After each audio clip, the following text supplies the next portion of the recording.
Hello, അസ്സലാമു അലൈക്കും. എന്തൊക്കെയുണ്ട് വിശേഷങ്ങൾ? എല്ലാവർക്കും സുഖമാണല്ലോ.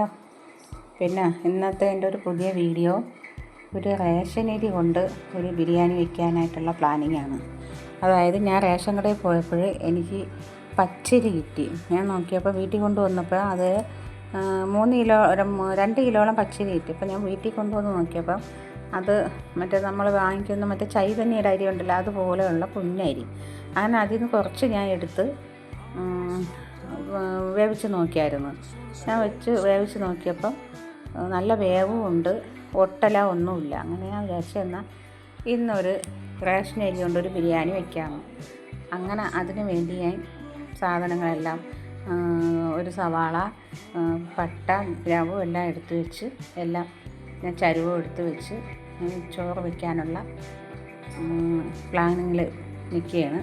അപ്പോൾ ഇന്നൊരു റേഷൻ അരി കൊണ്ടൊരു ബിരിയാണി വയ്ക്കാം. നിങ്ങൾ ഇതുപോലെ അരി റേഷൻ കടയിൽ നിന്ന് കിട്ടപ്പോഴത്തേക്ക് ഇതുപോലെ ഒന്ന് വെച്ച് നോക്കണം. നല്ല അരിയാണെന്നുണ്ടെങ്കിൽ വെച്ച് നോക്കണം. ഞാൻ ഇത്രയും പ്രതീക്ഷിച്ചില്ല. ഞാൻ ആദ്യം സാമ്പിൾ ഇച്ചിപോലെ അരി വെച്ച് നോക്കി. ചിലപ്പോൾ റേഷൻ അരി ചിലപ്പോൾ ഒട്ടലൊക്കെ കാണുമല്ലോ, പക്ഷേ അതൊന്നുമില്ല, ഒരു പ്രശ്നവുമില്ലായിരുന്നു.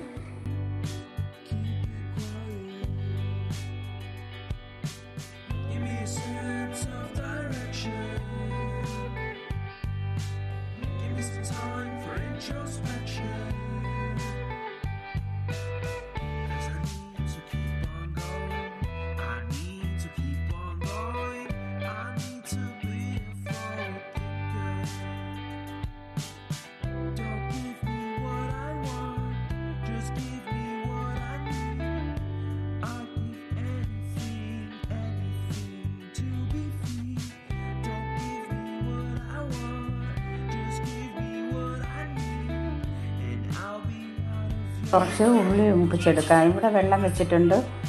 ഒരു പാത്രം അരിക്ക്, ഒരു പാത്രം നിറച്ചില്ലായിരുന്നു, അതിന് 2 പാത്രം വെള്ളം. എത്ര അരിയാണോ അളവുള്ളത് അത്രയും വെള്ളം നമ്മൾ വെച്ച് കൊടുക്കണം. അതൊക്കെ നിങ്ങൾക്ക് അറിയാതിരിക്കും. പിന്നെ നമ്മൾ ഇരിപ്പിച്ചിട്ട് വെച്ചിട്ടുണ്ട്. അതിൽ കുറച്ച് സവാള ഇട്ട് കൊടുത്ത് ഇനി അത് മൂപ്പിച്ച് കോരി വയ്ക്കാം. പിന്നെ അതുവേണ്ടി പുതിനയില, മല്ലിയില എല്ലാം എടുത്ത് വെച്ചിട്ടുണ്ട്. അരി കഴുകി മാറ്റി വെച്ചിട്ടുണ്ട്.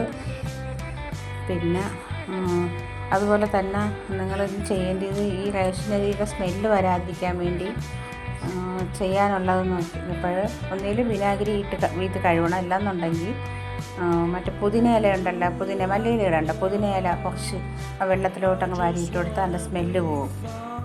അങ്ങനെ ചെയ്താൽ മതി. ഞാൻ അങ്ങനെ മുമ്പ് ചെയ്തിട്ടുണ്ട്, അതുകൊണ്ടാണ് ഞാൻ പറഞ്ഞത്. ഇവിടെ ഉള്ളി മൂത്ത് വന്നിട്ടുണ്ട്. അപ്പോൾ സവാള മൂപ്പിച്ച് വെച്ചിട്ടുണ്ട്. ഇനി നമുക്ക് അണ്ടിപ്പരിപ്പ്, മുന്തിരി അതെല്ലാം നമുക്ക് വറുത്ത് കോരി എടുക്കാം.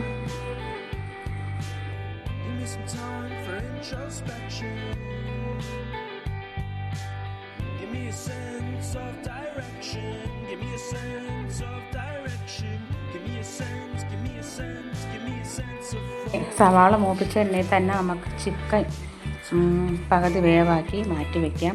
ഈ പകുതി വേവാക്കി വയ്ക്കുന്നതിൻ്റെ കാരണം എന്തെന്ന് വെച്ചാൽ, അല്ലാതെയൊക്കെ വയ്ക്കും, ഞാൻ പല രീതിക്കും വയ്ക്കും. ഇത് ചിക്കൻ പൊടിയത്തില്ല. അങ്ങനെ പകുതി എണ്ണയിലിട്ട് മൂപ്പിച്ച് കോരി വയ്ക്കപ്പോഴും ഒരുപാട് കിടന്ന് വേവേം വേണ്ട. അതുകൊണ്ടാണ് ഞാൻ അങ്ങനെ ചെയ്യുന്നത്. പിന്നെ ഞാൻ സവാള മൂപ്പിച്ചിട്ടുണ്ട്. പിന്നെ അണ്ടിപ്പരിപ്പ്, മുന്തിരി എല്ലാം ഇവിടെ മൂപ്പിച്ച് വെച്ചിട്ടുണ്ട്. പിന്നെ പുതിനയില, മല്ലിയില, ഇഞ്ചി, പച്ചമുളക്, വെളുത്തുള്ളി എല്ലാം ഞാൻ അരച്ച് പേസ്റ്റാക്കി വെച്ചിട്ടുണ്ട്. ഇനി നമുക്ക് ചിക്കൻ വയ്ക്കാനുള്ള എണ്ണ വീത്തി കൊടുക്കാം. എണ്ണ വീത്തിയിട്ട് അതിൽ കുറച്ച് ഉലുവയിട്ട് നമുക്ക് ഉലുവയിട്ടിട്ട് ബാക്കിയുള്ള സാധനങ്ങളെല്ലാം നമുക്ക് ഇട്ട് കൊടുക്കാം. ഇഞ്ചിയും പച്ചമുളകും കരിവേപ്പിലയും എല്ലാം കരിവേപ്പില ഞാൻ ഇതിൽ അരച്ച് ചേർത്തിട്ടുണ്ട്.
just want a little bit of peace and quiet.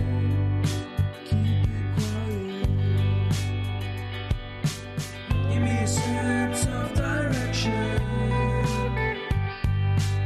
Give me some time for introspection. 'Cause I need to keep on going. I need to keep on going. I need to be a forward thinker. Don't give me what I want, just give me what I need. ചോറെല്ലാം ഞാൻ റെഡിയാക്കിയിട്ടുണ്ട്. ഇനി അടുത്തത് ഞാൻ ഇത് സവാളയും തക്കാളിയും പിന്നെ എന്തോ മഞ്ഞപ്പൊടിയും കൂടെ ഉപ്പും ഇട്ട് വേവിച്ചെടുത്തതാണ്. സവാള ഇങ്ങനെ ചെയ്യുന്നത് എന്ന് വെച്ചാൽ പിന്നെ ഇതുപോലെ ഉള്ളി ഒരുപാട് കിടന്ന് നമ്മൾ എണ്ണയിൽ കിടന്ന് വഴറ്റേണ്ട കാര്യമില്ല. കുറച്ച് വെളിച്ചെണ്ണയും കൂടെ ഞാൻ വീട്ടിയിട്ടുണ്ടായിരുന്നു. പെട്ടെന്ന് കുക്കറിൽ വെച്ച് 2 വിസിലായപ്പോൾ നമുക്ക് പെട്ടെന്ന് മുകളെ ചിക്കൻ റെഡിയാക്കി എടുക്കാൻ പറ്റും. അപ്പോൾ ഒരു 3 വിസിൽ കേൾപ്പിക്കും. 2 അല്ലെങ്കിൽ 3 വിസിൽ കേൾപ്പിച്ച് കഴിഞ്ഞാൽ പെട്ടെന്ന് നമ്മളെ കറി റെഡിയാവുകയും ചെയ്യും. പിന്നെ പച്ചമുളകും എല്ലാം ഞാൻ ഇതിൽ എണ്ണയിൽ മൂപ്പിച്ചെടുക്കുകയാണ് ചെയ്തത്. ഇതിലിപ്പോൾ ഞാൻ സവാളയും തക്കാളിയും മാത്രമാണ്, സവാളയും തക്കാളിയും മഞ്ഞൾപ്പൊടിയും ഉപ്പും കൂടെ ഇട്ട് വേവിച്ചിരിക്കുന്നത്. അപ്പോൾ നമുക്കിനി അടുത്തത് എന്താണെന്ന് നോക്കാം. ചിക്കൻ കറി ഇവിടെ റെഡി ആയിട്ടുണ്ട്. ചോറും പപ്പടവും സലാഡും എല്ലാം ഇവിടെ റെഡി ആയിട്ടുണ്ട്. നിങ്ങളിതുപോലെ വീട്ടിൽ ചെയ്ത് നോക്കണം. ഞാൻ പറഞ്ഞ കാര്യങ്ങളെല്ലാം അതുപോലെ ചെയ്ത് അരി കിട്ടുകയാണെങ്കിൽ ഇങ്ങനെ ചെയ്താൽ മതി നിങ്ങൾ. അപ്പോൾ എൻ്റെ വീഡിയോ ഇഷ്ടപ്പെട്ടെങ്കിൽ ലൈക്കും ഷെയറും കമൻറ്റും സബ്സ്ക്രൈബും ചെയ്യാൻ മറക്കണ്ട. അപ്പോൾ ഇനി അടുത്ത വീഡിയോയിൽ കാണാം. അതുവരെ അസ്സലാമു അലൈക്കും.